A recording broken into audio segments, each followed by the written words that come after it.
नमस्कार, hot topic में आपका स्वागत है। मैं हूं अखिलेश शर्मा। लोकसभा चुनाव के लिए बीजेपी के उम्मीदवारों की पहली सूची अगले 2 से 3 दिनों में आने की संभावना है।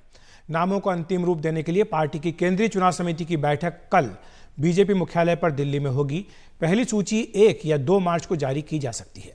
ऐसा पहली बार होगा जब चुनाव के ऐलान से पहले ही बीजेपी अपने उम्मीदवार घोषित करने जा रही है।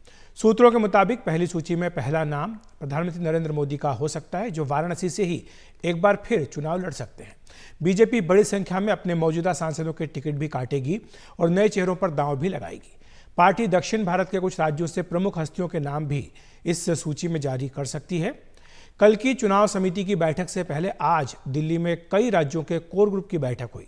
बीजेपी अध्यक्ष जेपी नड्डा, गृह मंत्री अमित शाह और संगठन महासचिव बीएल संतोष ने विभिन्न राज्यों की कोर समितियों के साथ उन राज्यों के संभावित उम्मीदवारों के नामों पर चर्चा की। आज करीब 1 दर्जन राज्यों के नेताओं के साथ विचार विमर्श किया गया। इनमें मध्य प्रदेश, राजस्थान, गुजरात, असम, उत्तराखंड, गोवा, दिल्ली जैसे राज्य शामिल हैं। इस बीच सूत्रों के हवाले से जानकारी मिली है कि बीजेपी ने राजस्थान में सभी 25 सीटों को फिर जीतने के लिए एक खास रणनीति तैयार की है।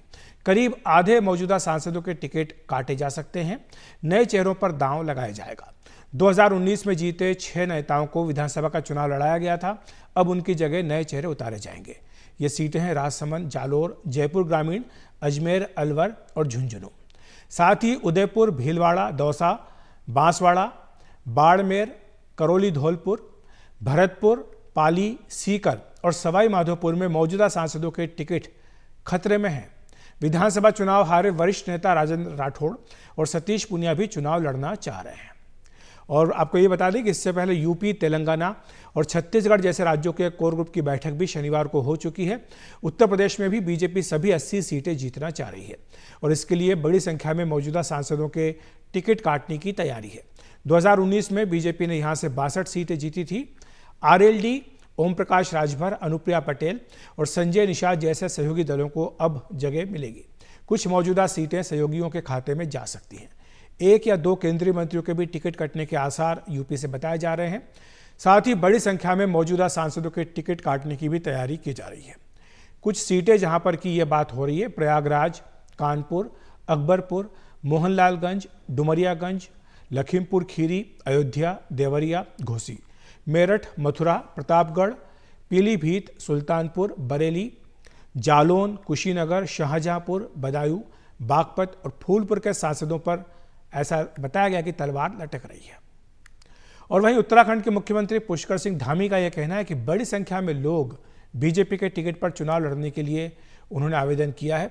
सारे नाम इकट्ठे कर लिए गए और ये अब संसदीय बोर्ड को भेजे जाएंगे। आज हर कोई भारतीय जनता पार्टी के टिकट पर चुनाव में जाना चाहते हैं, तो हमने भी सारे नामों को लिया है और केंद्रीय संसदीय बोर्ड को उन सभी नामों को हम प्रेषित कर देंगे।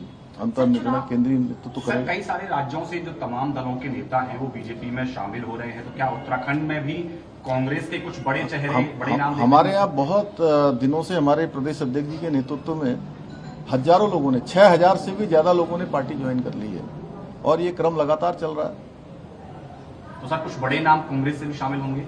जो आएंगे आपको पता लग जाएगा। धन्यवाद। तो बीजेपी की इसी कवायद पर चर्चा करने के लिए हमारे सहयोगी हमारे साथ जुड़ रहे हैं। लखनऊ से रणबीर सिंह और भोपाल से अनुराग द्वारी हमारे साथ जुड़ गए हैं। रणबीर, सबसे पहले आपके पास आना चाहूँगा, वहाँ पर आप क्या सुन रहे हैं, किस तरह की उठापटक चल रही है? क्योंकि सूत्र ये इशारा कर रहे हैं कि बीजेपी मिशन 80 लेकर चल रही है। यूपी में राज्यसभा के जो चुनाव हुए उसके बाद पार्टी के हौसले बुलंद हैं और साथ ही जो बड़ी संख्या में मौजूदा सांसद हैं उनको भी टिकट काटने की बात चल रही है। आप वहाँ पर क्या सुन रहे हैं?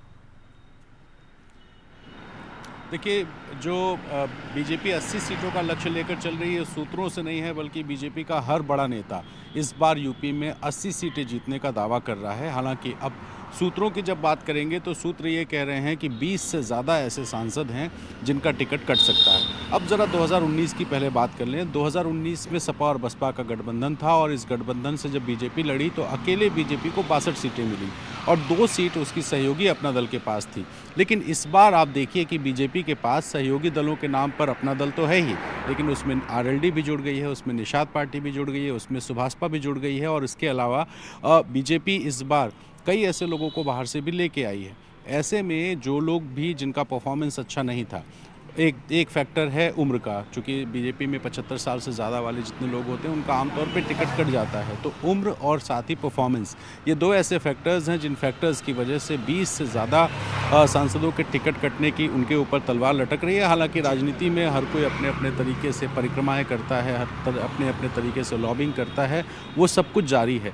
लगातार यहाँ भारतीय जनता पार्टी के लखनऊ दफ्तर पर भी और दिल्ली में भी जो नेताओं की परिक्रमा है वो चल रही है, क्योंकि अपने अपने तरीके से लॉबिंग की बात हो रही है। आपने जैसे बताया अभी इंट्रोडक्शन में कि मोहनलालगंज से केंद्रीय मंत्री हैं कौशल किशोर, वो यहाँ लखनऊ की दूसरी सीट है, वहाँ से सांसद हैं, केंद्र में मंत्री हैं। लखीमपुर खीरी में अजय मिश्रा टेनी केंद्रीय मंत्री हैं और काफ़ी विवाद में भी रह चुके हैं, उनका भी नाम इसमें चल रहा है। इसके अलावा कुछ सीटें ऐसी हैं जैसे डुमरियागंज जगदम्बिका पाल की सीट है। तो कई ऐसे विधायक हैं जिन विधायकों का नाम अभी चल रहा है, लेकिन ये कह देना कि अभी कट ही जाएगा ये श्योर नहीं है, लेकिन लगभग पार्टी की तैयारी है और 20 से ज़्यादा ऐसे सांसद हैं जिन सांसदों पर तलवार लटकी है। कल की बैठक इसलिए महत्वपूर्ण है। अनुराग के पास चलना चाहूँगा। अनुराग, बीजेपी पिछली बार 28 सीटें जीत गई थी, छिंदवाड़ा हार गई थी, कोशिश इस बार यही है कि छिंदवाड़ा भी जीते। आप वहाँ पर क्या सुन रहे हो? सबसे बड़ी बात ये बताइए कि क्राइटेरिया क्या रख रही है बीजेपी, किस आधार पर वो इस बार उम्मीदवारों का चयन करेगी, और क्या वहाँ पर भी आप सुन रहे हैं कि बड़ी संख्या में जो मौजूदा सांसद उनके टिकट काटे जा सकते हैं?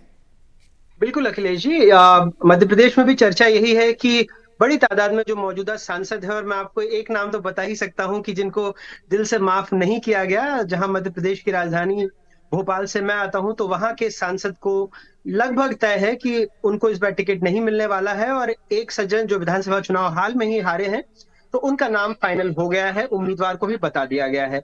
ऐसे कई और नाम हैं, वक्त रहते हम उसको खुलासा करेंगे, लेकिन लगभग सारे उम्मीदवारों को यहाँ से बता दिया गया है जिनको टिकट मिलना है।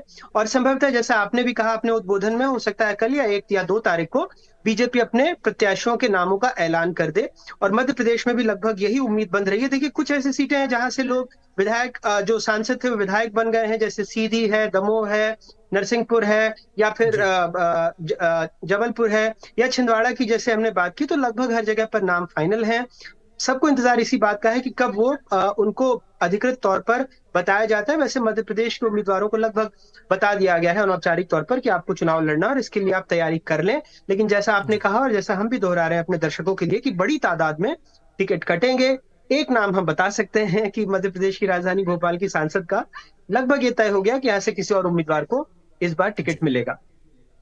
हमारे साथ हर्षा भी जुड़ गई है जयपुर से। हर्षा, आपसे समझना चाहेंगे, जो बीजेपी का मिशन 25 है, लगातार 2 बार उसको कामयाबी मिली है, एक बार फिर से उसको वो चाहते हैं कि हैट्रिक बनाए राजस्थान में, इसके लिए क्या गणित बन रहे हैं और किस तरह के समीकरण बन रहे हैं? क्योंकि कुछ जो बड़े कद्दावर नेता हैं जो राजस्थान में विधानसभा का चुनाव ही हार गए, वो भी चाहते हैं कि पार्टी उनको लोकसभा का टिकट दे। जी देखिए, बिल्कुल, और हम देख रहे हैं कि बीजेपी कहीं ना कहीं रेड कार्पेट भी तैयार कर रही है उन लोगों के लिए जो कांग्रेस से आ रहे हैं। तो अगर हम देखें तो महेंद्रजीत सिंह मालविया, जिन्होंने हाल ही में कांग्रेस छोड़कर बीजेपी में आए हैं, उनको टिकट देने की पूरी संभावना है। साथ ही जो अनुराग कह रहे हैं, उसी तरह से राजस्थान में भी एक्सपेरिमेंट यही होगा कि 25 में से जो 10-12 सीटें हैं वो कट सकती हैं। कौन है जिनको टिकट नहीं दोबारा दिया जाएगा? जालौर से नहीं दिया जाएगा क्योंकि वो एमएलए का चुनाव हार गए हैं। अजमेर से भागीरथ चौधरी को भी उम्मीद नहीं है कि उनको टिकट मिलेगा क्योंकि वो भी एमएलए का चुनाव हार गए हैं, एमएलए की सीट नहीं जीत पाए। और मंडावा से नरेंद्र कुमार, वो भी नहीं जीत पाए। तो एक तो ये 3 बड़े नेता है। दूसरे राज्यवर्धन राठौड़ है, जयपुर रूरल से जो राजसमंद वाली सीट है दिया कुमारी की, वहां पर उनको एक नए उम्मीदवार की तलाश है। और जो आप कह रहे थे कि जैसे सतीश पूनिया और राजेंद्र राठौड़ है, वो भी चुनाव लड़ने की फिराक में है। साथ ही जो जाट वोट है यहाँ पर, Rajendra Rathore, I beg your pardon, और जो जाट वोट है उसको कहीं पुख्ता करने की कोशिश है। इसलिए हम देख रहे हैं कि रीचपाल मिर्धा रेगुलरली कांग्रेस को अटैक कर रहे हैं। हो सकता है बीजेपी का दामन थाम ले, लेकिन जब ज्योति मिर्धा कुछ नहीं कर पाई तो क्या एक और कांग्रेस, और वो भी मिर्धा फैमिली से लाकर, क्या उनको उसका फायदा मिलेगा? क्योंकि बीजेपी कोई भी सीट को लाइटली नहीं ले रही है, हर सीट पे रणनीति अलग अलग बना रही है। और 2 पैनल का नाम अब कहा गया है कि 2 पैनल का नाम सबमिट किया जाए। और हमारे साथ किशोर रावत भी जुड़ गए हमारे सहयोगी देहरादून से। किशोर, आप वहां पर क्या सुन रहे हैं? क्योंकि अभी हमने पुष्कर सिंह धामी जो मुख्यमंत्री, उनको सुना, वो ये कह रहे हैं कि कई लोग हैं जिन्होंने आवेदन किया है बीजेपी के टिकट के लिए और सारे नाम जो हैं वो पार्टी की जो चुनाव समिति उसको भेज दिए जाएंगे। बिल्कुल, करीब एक दिन पहले ही देहरादून में जो पार्लियामेंट्री बोर्ड की बैठक हुई थी जो उत्तराखंड की है, उसमें तमाम जो नाम आए हैं, क्योंकि उत्तराखंड में 5 लोकसभा है और पांचों लोकसभा में कई दावेदार आए हैं, उन्होंने अपना दावा पेश किया है। हालांकि जो जानकारी है उसमें ये बताया जा रहा है कि जो नैनीताल उधम सिंह नगर सीट है लोकसभा, उसमें जो अभी केंद्रीय रक्षा राज्य मंत्री है अजय भट्ट, वो रिपीट हो सकते हैं। ये अभी फिलहाल चर्चाएं हैं। इसके अलावा अल्मोड़ा जो आरक्षित सीट है वहाँ पर जो अभी फिलहाल सांसद है अजय टम्टा, उनको दोबारा से टिकट मिल सकता है। इसी तरह से टिहरी लोकसभा में भी जो मालाराज लक्ष्मी शाह है जो बीजेपी की सांसद है, उनका भी टिकट हो सकता है। 2 टिकट पे बात चल रही है और चर्चा भी यही है बीजेपी में कि इन दोनों टिकटों पर नए उम्मीदवार आ सकते हैं, जिसमें हरिद्वार लोकसभा और पौड़ी लोकसभा। अब ऐसे में लगातार जो पैनल गया है उसमें बहुत सारे ऐसे दावेदार हैं, कई विधायक भी है और मंत्री भी है इस वक्त, वो भी इस बात का दावा कर रहे हैं। खास जो सीट है अल्मोड़ा और टिहरी, इसके अलावा जो पूर्व प्रदेश अध्यक्ष है बीजेपी के रहे हैं मदन कौशिक और मंत्री भी रहे हैं, हरिद्वार लोकसभा से वो भी दावा कर रहे हैं। तो ऐसे में ये बीजेपी ही तय कर पाएगी, जो पार्लियामेंट्री जो पार्टी का हाईकमान है कि किसको टिकट देना है। लेकिन 1 तारीख ये बताया जा रहा है कि अब जो टिकट होंगे उसमें सिर्फ 2 ऐसे नाम होंगे जो दोबारा चुनाव नहीं लड़ेंगे, जिसमें पौड़ी और हरिद्वार लोकसभा है। अब ये देखना होगा कि जितने नाम गए उनमें से कितनों की छटनी होती है। हालांकि ये लास्ट फैसला बीजेपी हाईकमान का ही है। जी, शुक्रिया आपका किशोर इस तमाम जानकारी के लिए। हर्षा, रणवीर और अनुराग, आपका भी धन्यवाद हमारे साथ जुड़ने के लिए, विस्तार से समझाने के लिए। वक्त एक ब्रेक का।